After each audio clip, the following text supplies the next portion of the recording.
A curled tail at the end, and the beginning of a tale. A rising inflection more infectious than laughter or colds. I span older than almost anything spans.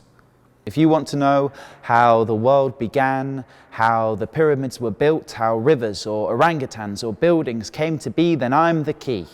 As easy as the simple tapping on a board or the open of a book, or sometimes as simple as a single word. Occasionally I burn. I hang in the air. I sit on the tip of your tongue when you don't dare to speak me, but trust me, you should. I'm how things get done. I'm what brains are made of. I am no good without being brought into being by your voice. Sometimes I can seem impossible to face, staring up from a page, a huge and lonely task. But I'm an ally, really. Stick with me and the world is yours. In fact, you only have to ask. I am a code breaker, an answer maker, a conversation starter. I'm the start of understanding and the ending of all doubt.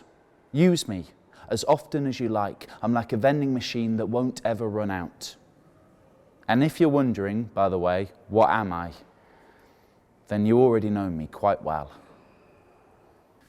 So this is the Exeter Book. It's probably the oldest collection of English literature in the world. It was put together sometime around 970 AD, and 950 years ago it was gifted to Exeter Cathedral by Bishop Leofric, and it's lived at the cathedral ever since.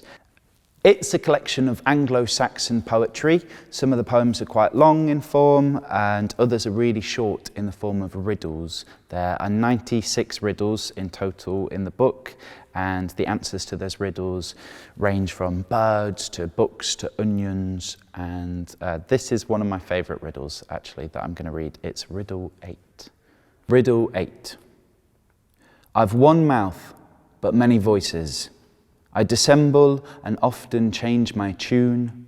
I declaim my deathless melodies and don't refrain from my refrain, aged evening songster. I entertain men in their homes by rehearsing my whole repertoire. They sit, bowed down, quiet in their houses, guess my name. I, who mimic the jester's japes as loudly as I can and rejoice men with choicest songs in various voices. So I started this residency knowing that I wanted to look at the riddles, which for me are just the most interesting part of the book, and I'd begin working my way through them and trying to guess the answers to each of them. And some of them are pretty simple, and some of them are really, really hard, and some of them could have multiple different answers. But probably like most of us, when I don't know the answer to something, my first instinct is to just Google it.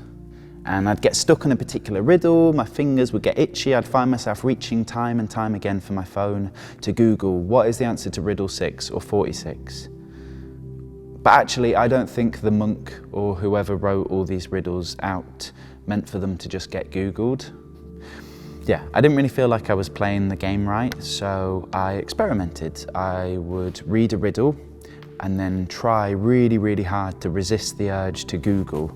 Whether I was fairly sure that I knew the answer or 100% confident or actually totally baffled, I really wanted to check, to relieve myself or reward myself or just tick it off a mental to-do list. Uncertainty, ambiguity, and nuance aren't exactly things that we value at the moment. If you've ever seen an argument on Twitter or been into a classroom where kids are preparing to sit exams, you'll know exactly what I mean.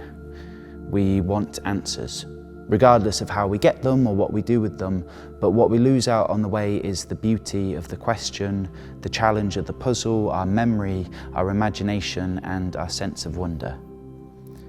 This residency has actually taught me a couple of things. To be more comfortable sitting in uncertainty, to be more confident asking questions, and to be okay with not knowing the answer to everything straight away. What really struck me about reading quite a lot of the riddles was the reverence and the wonder and the actually really accurate, well, what I thought was quite scientific descriptions of the natural world, but Hal pointed out that you can't say scientific because science hadn't been invented yet, because he's just a show-off. But you know, these are people who 1,000 years ago are describing how foxes, or possibly badgers, hunt, and how cuckoos intercept other birds' nests. And they do it with facts and observations, but also emotion and drama and personification, like a 10th century David Attenborough.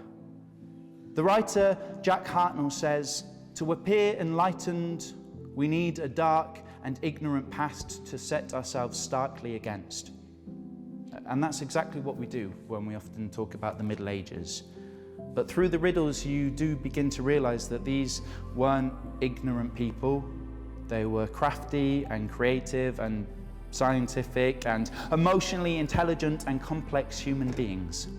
And this riddle also gets me thinking today that the population sizes of cuckoos and nightingales and a lot of the animals that we see in the book are falling rapidly, largely as a result of deforestation and the effects of climate change. And it's really impossible to say, but in another 1,000 years' time, we just don't know whether nightingales will even exist, or whether they and their songs will have vanished. Because of us, the enlightened 21st century people, and everything that we're doing to our planet. When I imagine medieval people in Exeter, I like to picture them like this. Sitting in the evening, bonnets off, girdles unfastened, cod pieces in the corner, heads bowed in quiet contemplation, as the same sun we see today drops through the same sky, listening silently to this same nightingale song.